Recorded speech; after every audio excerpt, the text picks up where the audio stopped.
2 লাখ চৰকাৰী চাকৰি UCC আমি অলৰেডি কাম আৰম্ভ কৰিলোই গতিকে ৰাইজক দিয়া প্ৰতিশ্ৰুতিখিনি আমি আখৰে আখৰে পালন কৰিম 2 লাখ চৰকাৰী চাকৰি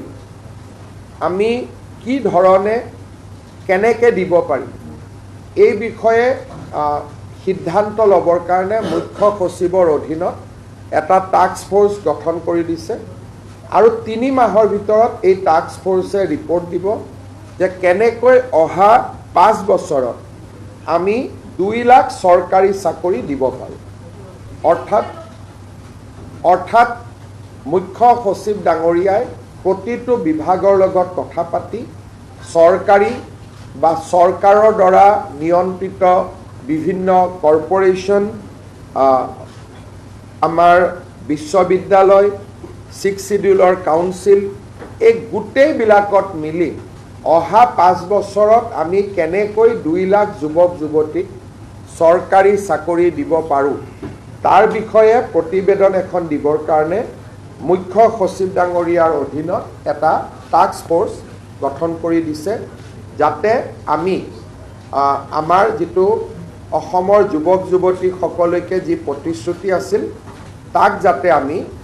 ৰাখিব পাৰোঁ বা তাক যাতে আমি পালন কৰিব পাৰোঁ কেবিনেটে অহা 26 তাৰিখে বিধানসভাৰ শেষ দিনাখন ইউনিফৰ্ম সিভিল কোড ইয়াক সদনত উপস্থাপন কৰিবলৈ সিদ্ধান্ত গ্ৰহণ কৰে আজি কেবিনেটে ইউনিফৰ্ম সিভিল কোডৰ খচৰা তাক আজি কেবিনেটে অনুমোদন কৰে আৰু আমাৰ সদস্যসকলে শপত গ্ৰহণ কৰাৰ লগে লগে প্ৰথমখন বিধানসভাৰ অধিৱেশনৰ শেষ দিনা আমি ইউনিফৰ্ম সিভিল কোড সদনত উপস্থাপন কৰিম আজি কেবিনেটে পাছ কৰা খচৰা অনুসৰি এই ইউনিফৰ্ম সিভিল কোডৰ পৰা জনজাতীয় লোকসকলক both hills and tribe plains জনজাতীয় লোকসকলক UCCৰ আওতাৰ পৰা বাহিৰত ৰখা হ'ব আৰু এই UCCখনে কোনো ধৰণৰ ধৰ্মীয় ৰীতি নীতি কাষ্টমছ ট্ৰেডিশ্যন এইকেইটাকো UCCৰ আওতাৰ পৰা সম্পূৰ্ণ বাহিৰত ৰখা হৈছে আমাৰ মনত কিছুমানে প্ৰশ্ন কৰিব পাৰে যে এটা UCC মতে পূজা হ'ব নেকি UCC মতে নাম প্ৰসংগ হ'ব নেকি এই ধৰণৰ প্ৰশ্নবিলাক যাতে উত্থাপন নহয় সেই কাৰণে UCCৰ পৰা ধৰ্মীয় পৰম্পৰা সম্পূৰ্ণৰূপে বাহিৰত ৰখা হৈছে তাৰ মানে ৱে অফ প্ৰেক্টিচিং ৰিলিজিয়ন নামাজ কেনেকৈ পঢ়িব লাগে তাত কোনো চৰকাৰৰ মতামত নাই UCCয়ে তাক ডিল নকৰে পূজা কেনেকৈ কৰিব লাগে সি UCCৰ ভিতৰত নপৰে সকলং বিয়া কেনেকৈ পাতিব লাগে শিখৰ বিয়া কেনেকৈ পাতিব লাগে এই কথাবিলাক UCCত নাহে UCCত মাত্ৰ 4টা বিষয় আহিব বিয়াৰ বাবে ন্যূনতম বয়স নিৰ্ধাৰণ হ'ব পলিগেমি নাথাকিব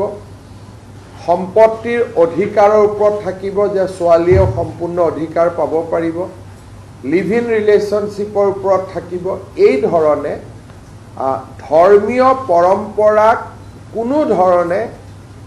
হস্তক্ষেপ নকৰাকৈ আন বিষয়সমূহতে UCC আহিব যেনেকৈ এটাতকৈ অধিক বিয়া নকৰোৱা সম্পত্তিৰ অধিকাৰ ছোৱালীলৈকে আগবঢ়োৱা আমাৰ মেৰেজত কম্পালসৰি ৰেজিষ্ট্ৰেশ্যন প্ৰয়োজন বা বিবাহ বিচ্ছেদৰ নিয়ম কেনেকুৱা হ'ব গতিকে UCCত এটা স্পষ্টীকৰণ হিচাপে মই আগবঢ়াইছোঁ যে জনজাতীয় লোকসকলক এই UCCৰ আওতাৰ সম্পূৰ্ণ বাহিৰত ৰখা হ'ব আৰু ধৰ্মীয় ৰীতি নীতি পৰম্পৰা সি হিন্দুৰে হওক ইছলামৰে হওক খ্ৰীষ্টিয়ানৰে হওক বা কাষ্টমাৰী নীতিয়ে হওক এইবিলাক UCCৰ ভিতৰত নাহে অৰ্থাৎ আগতে যেনেকৈ চলি আছিল সেইবিলাক তেনেকৈ চলি থাকিব ই ইউচিচিৰ ছাবজেক্ট মেটাৰ নহয় ৰিচুৱেলছ কাষ্টম ধৰ্মীয় ৰীতি নীতি ইউচিচিৰ ভিতৰত নপৰে তৃতীয়তে আজি আমাৰ কেবিনেটে 2 লাখ চৰকাৰী চাকৰি আমি কি ধৰণে কেনেকৈ দিব পাৰিম এই বিষয়ে সিদ্ধান্ত ল'বৰ কাৰণে মুখ্য সচিবৰ অধীনত এটা টাস্ক ফোৰ্স গঠন কৰি দিছে আৰু 3 মাহৰ ভিতৰত এই টাস্ক ফোৰ্সে ৰিপৰ্ট দিব যে কেনেকৈ অহা 5 বছৰত আমি 2 লাখ চৰকাৰী চাকৰি দিব পাৰোঁ অৰ্থাৎ মুখ্য সচিব ডাঙৰীয়াই প্ৰতিটো বিভাগৰ লগত কথা পাতি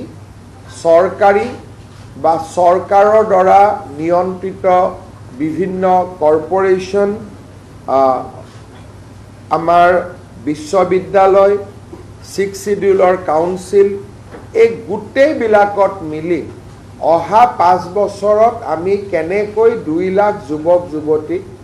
চৰকাৰী চাকৰি দিব পাৰোঁ তাৰ বিষয়ে প্ৰতিবেদন এখন দিবৰ কাৰণে মুখ্য সচিব ডাঙৰীয়াৰ অধীনত এটা টাস্ক ফোৰ্স গঠন কৰি দিছে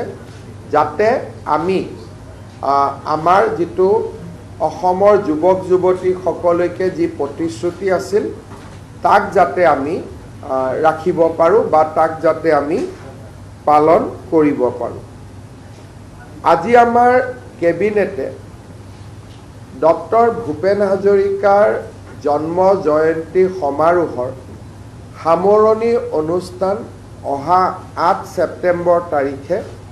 নতুন দিল্লীত ভাৰত মণ্ডপমত অনুষ্ঠিত কৰিবলৈ সিদ্ধান্ত গ্ৰহণ কৰিছে অৰ্থাৎ আমাৰ যি বৰ্ষজোৰা ভূপেন হাজৰিকাৰ জন্ম জয়ন্তী আমি উদযাপন কৰি আছো তাৰ সামৰণি অনুষ্ঠান 8 ছেপ্টেম্বৰ তাৰিখে নতুন দিল্লীৰ ভাৰত মণ্ডপমত অনুষ্ঠিত কৰিবৰ বাবে সিদ্ধান্ত গ্ৰহণ কৰিছে আজি কেবিনেটে 32 কোটি টকা ব্যয় সাপেক্ষে ডক্টৰ ভূপেন হাজৰিকাৰ এটা সংগ্ৰহালয় নিৰ্মাণৰ বাবে অনুমোদন আগবঢ়াইছে অৰ্থাৎ এতিয়া আমাৰ শংকৰদেৱ কলাক্ষেত্ৰত 32 কোটি টকা ব্যয়েৰে ডক্টৰ ভূপেন হাজৰিকাৰ সংগ্ৰহালয় এটা আমি স্থাপন কৰিম য'ত নেকি তেখেতৰ জীৱনৰ লগত জড়িত অমূল্য সম্পদৰাজিক আমি সংৰক্ষণ কৰিব পাৰোঁ ইয়াৰে 13 কোটি টকা নৰ্থ ইষ্ট কাউন্সিলে দিব অৰ্থাৎ টোটেল 33 কোটি টকাৰ বা 32 কোটি টকাৰ নৰ্থ ইষ্ট কাউন্সিলে 13 কোটি টকা দিব আৰু 20 কোটি টকা ৰাজ্য চৰকাৰে আগবঢ়াব আজি সেই প্ৰকল্পটো আমাৰ প্ৰথম কেবিনেটতে অনুমোদন জনোৱা হৈছে কলাক্ষেত্ৰত হ'ব আজি ৰাজ্য চৰকাৰে অসমৰ মহা অধিবক্তা দেৱজিৎ শইকীয়াক আৰু 5 বছৰৰ কাৰণে অসম চৰকাৰৰ মহা অধিবক্তা হিচাপে নিয়োগ কৰিছে প্ৰধানমন্ত্ৰী নৰেন্দ্ৰ মোদী ডাঙৰীয়াই যোৱা কেইটামান দিনত অসম ভাৰতৰ বিদেশী মুদ্ৰা সংৰক্ষণৰ কাৰণে আৰু অপব্যয় নকৰিবৰ বাবে ৰাজ্য চৰকাৰ আৰু দেশৰ জনগণক পৰামৰ্শ দিছিল প্ৰধানমন্ত্ৰী ডাঙৰীয়াৰ পৰামৰ্শক সৰুগত কৰি আজি ৰাজ্য চৰকাৰে কেইবাটাও সিদ্ধান্ত গ্ৰহণ কৰিছে যিকেইটা সিদ্ধান্ত মই আপোনালোকক ক'ব খুজিছোঁ অহা 6 মাহ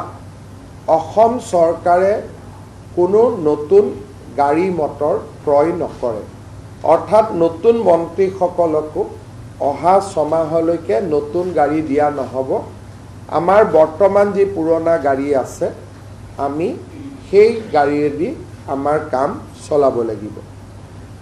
দ্বিতীয়তে যিকেইটা আমি অনুমতি ইতিমধ্যে দিলোঁ কিন্তু অহা কালিৰ পৰা প্ৰযোজ্য হোৱাকৈ 6 মাহ